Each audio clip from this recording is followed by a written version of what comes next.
Kalau pengungsi Rohingya diusir oleh Myanmar, tidak boleh tinggal di negara tersebut karena nenek moyangnya membela penjajah. Seharusnya nenek moyang kita, kiai-kiai terdahulu, memperlakukannya sama dengan mereka.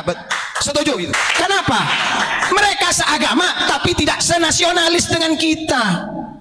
Mereka ingin dimanja, mereka ditampung di Bangladesh karena di Bangladesh harus kerja. Mereka memilih tinggal di Aceh karena didanai oleh kelompok-kelompok mereka yang mengkoordinir dari pengungsi-pengungsi itu, dimanjakan di Indonesia.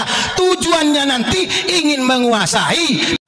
Yang waras tidak boleh mengalah terhadap mereka para penculik agama yang menjadikan agama sebagai alat politik, yang mengaku keturunan Nabi Muhammad tapi tidak seperti Nabi Muhammad. Banyak yang meniru apa? Meniru ketika ia mengucapkan saya ini cucunya Rasulullah. Loh, gak bahaya dah? Sementara perjuangannya jauh dari perjuangannya Rasulullah. Apakah tidak malu? Malu. Jangan menganggap diri kita ini sebagai cucunya Rasulullah. Diakui menjadi umatnya Rasulullah. Itu sudah jauh lebih hebat daripada engkau mendoktrin orang lain untuk mengakui dirimu sebagai cucu Rasulullah sallallahu alaihi wasallam. Sekarang ini lagi demam Palestina. Tidak jelek membela Palestina. Dulu sebelum Palestina bela Rohingya, orang yang terusir dari Myanmar itu, umat Islam yang terusir dari Myanmar. Ketika pemerintah mengatakan kita akan evaluasi, pemerintah memberikan aba-aba kepada umat Islam untuk tidak gegabah menerima pengungsi dari Rohingya. Semuanya teriak mengatakan pemerintah kita adalah pemerintah komunis.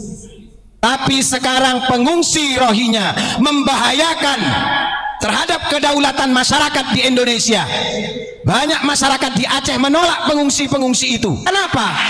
Mereka seagama tapi tidak senasionalis dengan kita.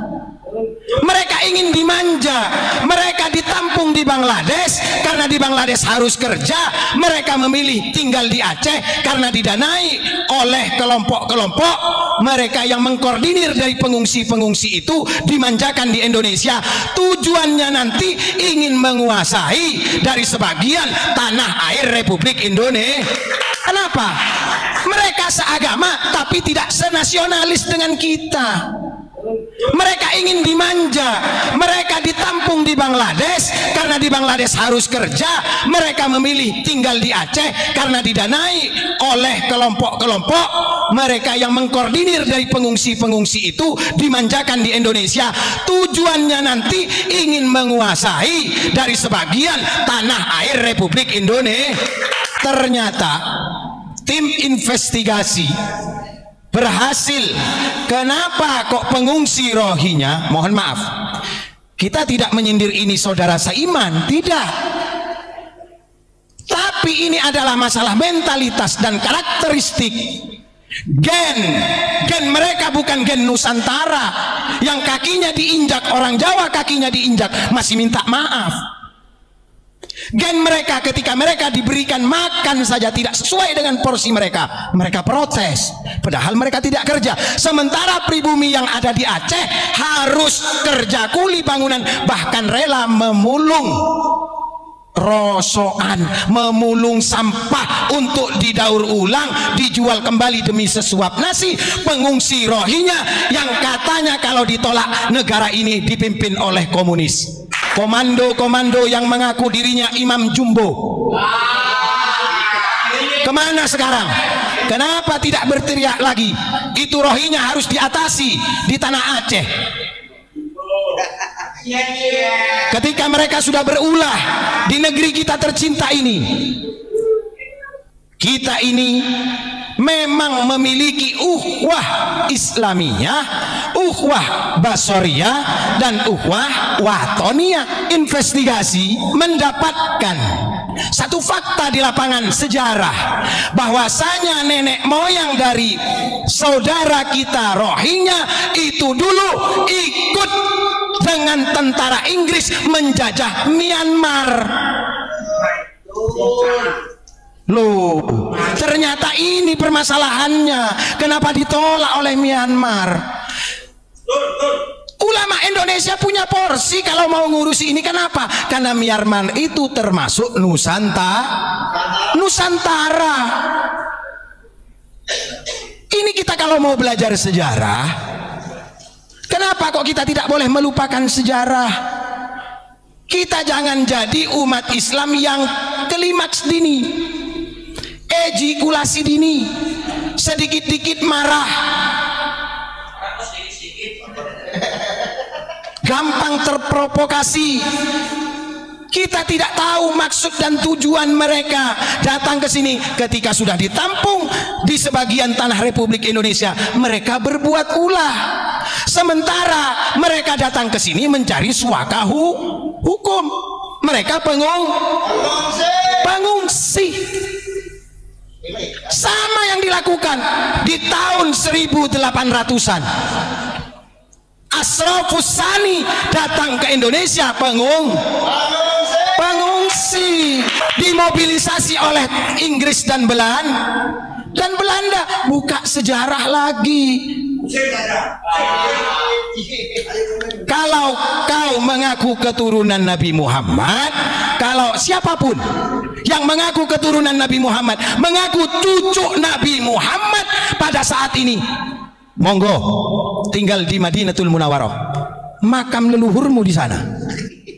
Jangan provokasi masyarakat Nusantara ini yang memiliki sejarah, yang memiliki filsafah.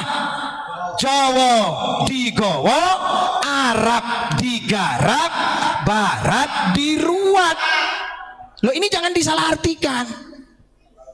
Jawa digowo, identitas kita kemana-mana tetap orang Nusantara. Kalau kakinya diinjak masih minta maaf. Orang Nusantara itu yang pertama ngalah. Kalau digarai ngalah dulu. Ini orang Nusantara ciri-cirinya. Yang kedua ngaleh pindah. Seng waras ngaleh. Sudah ngaleh masih digarai lagi ngamuk. Itu ciri-cirinya orang Nusantara. Jawa digowo apa? Identitasnya dibawa, tetap dibawa kemana-mana.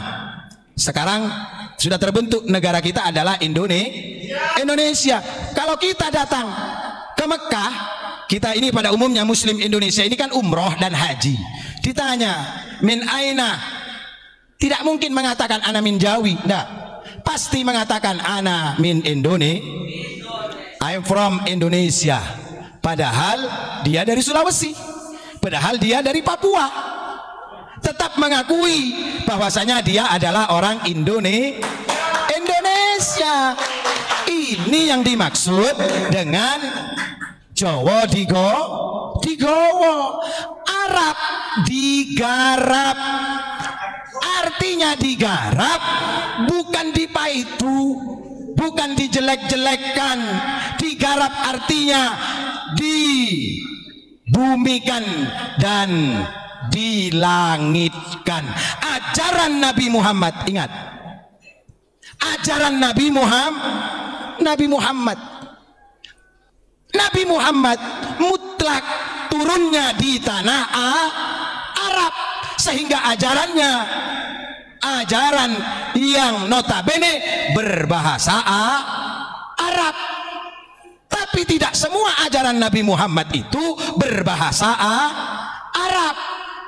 Ingat, ada bahasa selain bahasa Arab. Mana buktinya? Loh, Rasulullah pernah memerintahkan kepada Abu Dzar untuk mempelajari bahasa selain bahasa Arab. Karena turunnya Al-Quran tidak semuanya berbahasa Arab. Ini biar paham. Tidak semuanya berbahasa Arab. bahkan dari mim ba'dihim, para aulia-aulia Allah ini menyatakan bahwasanya ada bahasa yang nantinya akan dipertanyakan menggunakan bahasa tersebut, bahasa Suryani, bukan bahasa Suryadi. Ini bahasa Suryani. Inilah pentingnya kita ini mengkaji dari sejarah ke sejarah.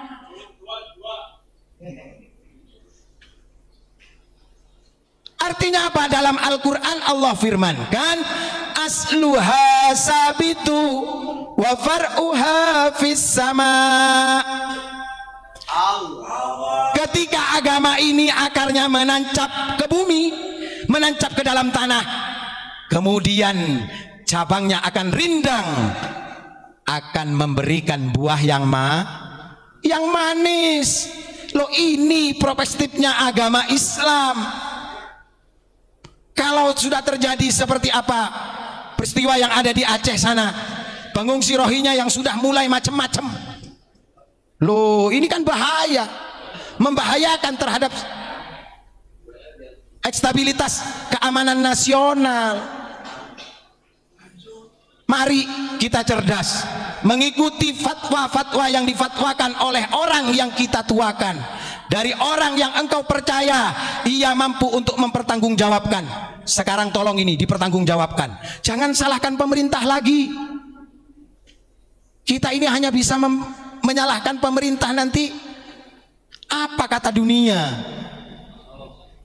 Kemudian yang ketiga, barat diruat. Barat diruat artinya disaring. Apa yang datangnya dari negeri barat, bila pantas untuk bangsa kita, mari kita pakai. Begitu loh. Kalau tidak pantas bagi bangsa kita, jangan dipakai. Karena kita punya prinsip, di mana bumi dipijak, di situ langit dijunjung. Nggak perlu mendoktrin orang Indonesia dengan doktrin agama yang berlebihan. Kadang-kadang kita ini geli dengernya. Seorang yang bodoh, dari bagian mereka yang bodoh saja lebih mulia daripada orang yang alim. Ngapain Nabi Muhammad memerintahkan kita untuk tolabul ilmi? Kalau hanya cukup dengan nasab saja kita sudah bisa mulia. Kenapa Al-Quran menyatakan yarfa'illahu alladhina amanu?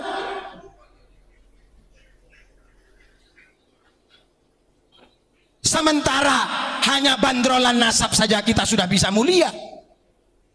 Jangan salahkan Imam Al-Ghazali ketika mengkoreksi di dalam kitab yang ditulis beliau, Ihya Ulumiddin. Ini sudah real, sudah pernah terjadi. Kalau pengungsi Rohingya diusir oleh Myanmar, tidak boleh tinggal di negara tersebut karena nenek moyangnya membela penjajah. Seharusnya nenek moyang kita, kiai-kiai terdahulu, memperlakukannya sama dengan mereka. Setuju itu? Kenapa tidak dilakukan?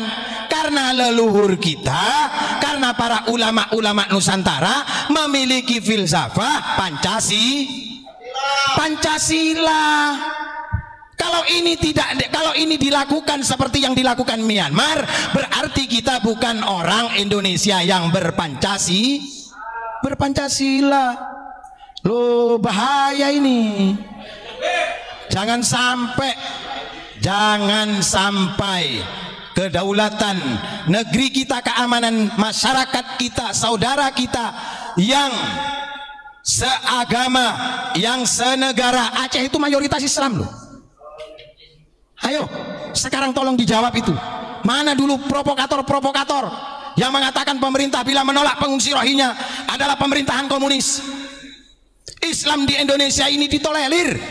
Rukun Islam yang 5 itu diakomodir oleh pemerintah.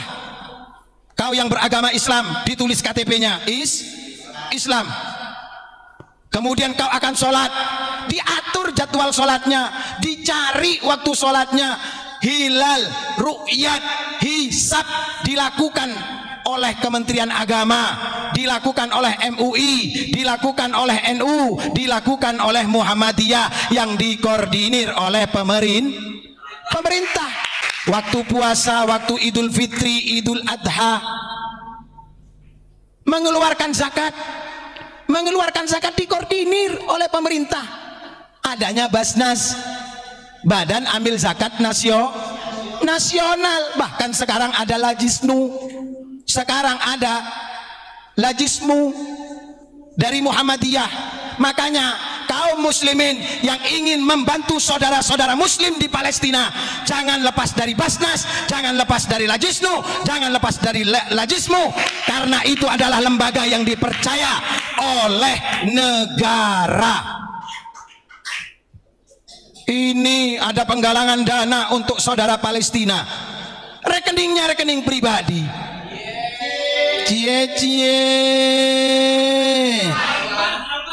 Pingin beli Alphard lo, atau pingin kawin lagi? Monas dijadiin tempat perkumpulan. Kagak malu sama yang bangun Monas. Istiqlal dijadikan tempat tidur, nggak malu sama arsiteknya Istiqlal. Lepok kusia. Ini perlunya kita paham. Jangan pernah mengatakan pemerintahan kita ini adalah pemerintahan komunis, karena komunis itu adalah musuh dari Pancasila. Puasa diatur apa tidak oleh pemerintah? Diatur. Kapan mulai kita berpuasa, kapan mulai kita sahur, kapan mulai kita berbuka, sampai kapan mulai akhir Ramadan, diatur oleh pemerintah. Haji, nih rukun Islam yang kelima, haji, dikoordinir apa tidak oleh pemerintah? Dikoordinir. Loh, memang sampean bisa haji tanpa dikoordinir oleh pemerintah? Tabungan hajinya, bahkan mohon maaf, biaya haji kemarin bocoran dari MUI, disaksikan oleh MUI dan Kemenak, itu dihitung 109 juta aslinya. Karena haji di Indonesia disubsidi. Loh, bukan BBM tok Pak, yang disubsidi Pak. Haji ini loh disubsidi menjadi 56 juta. Itu semuanya teriak. Yang teriak nggak berangkat yang teriak nggak berangkat haji. Kata yang berangkat haji, jangankan Gus 56 juta Gus, 100 juta pokoknya saya langsung berangkat, bayar Gus. Karena orang Indonesia, kata orang Arab, saya heran Muhammad, kenapa Bapak terhadap orang Indonesia itu banyak yang jadi TKI TKW ke Saudi Arabia, tapi kalau untuk haji dan umrah Muhammad, hotel bintang di Mekah dan di Madinah isinya orang Indonesia. Saya bilang, saya jawab, Bapak, hal yang anta maklum, kullun nafar fi Indonesia idza haqqul haj, kalau untuk urusan haji, jangankan rumahnya, kepala mereka dijual laku, mereka jual untuk haji. Itu kan sesuatu yang mustahil tuh. Gimana sih kepalanya dipotong kok dijual terus orangnya berangkat haji? Artinya apa? Dibelani betul. Karena apa? Pertama, kalau orang Indonesia haji ingin jumpa dengan makam Nabi Muhammad. Ayo panjenengan, tuan-tuan yang mengaku keturunan Nabi Muhammad, kita rebut makam Nabi Muhammad, Masjid Nabawi dari Wahabi. Ayo kita rebut. Berani enggak? Jangan jual cucu Nabi Muhammad di Indonesia loh. Kalau kagak berani merebut Masjid Nabawi, betul? Salam Pancasila.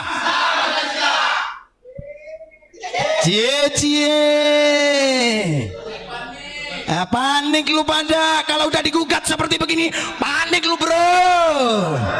Sweet. Siapa yang menyelamatkan makam Nabi Muhammad? Sejarah mencatat, yang pertama Komite Hijaz, yang kedua yang menyelamatkan makam Nabi Muhammad adalah Abuya Mama Armin Cibuntu, Pandeglang, Banten.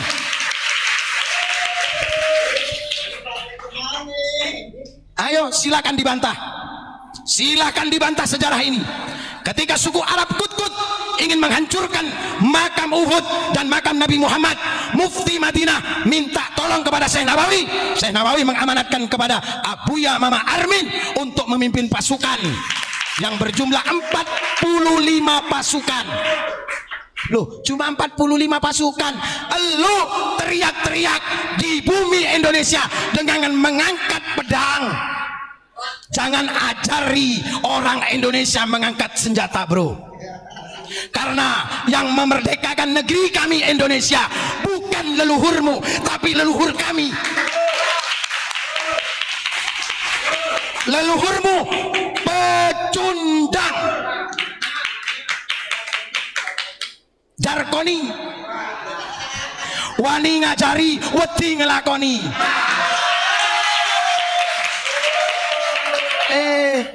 Jangan ajari kami untuk mengangkat keris. Kecil itu. Sudah kamu ajari, kamu doktrin umat Islam ini dengan misuh-misuh. Sekarang kamu ngajari kami untuk mengangkat pedang. Kami dulu berperang melawan Belanda nggak pakai pedang, pakai bambu runcing.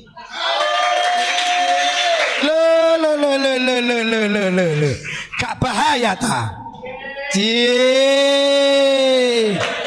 Bilang aja lu pingin beli Ferrari. Ini pencerdasan. Ingat, kepada siapa saja komponen bangsa Indonesia, baik guru, santri, ustadz, kiai, mencerdaskan kehidupan bangsa Indonesia dilindungi oleh undang-undang. Jangan mau kita sekarang dibodoh-bodohi. Mon ibadah kiai didoktrin biareng lain dengan mengangkat senjata. Kita jihad, jihad kamak. Mau jihad kemana?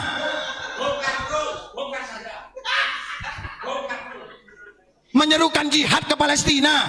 Kamu lo tidur enak kelonan sama istrimu. Gak usah ngajari keturunan Cakraningrat untuk mengangkat senjata, bro. Sudah cukup.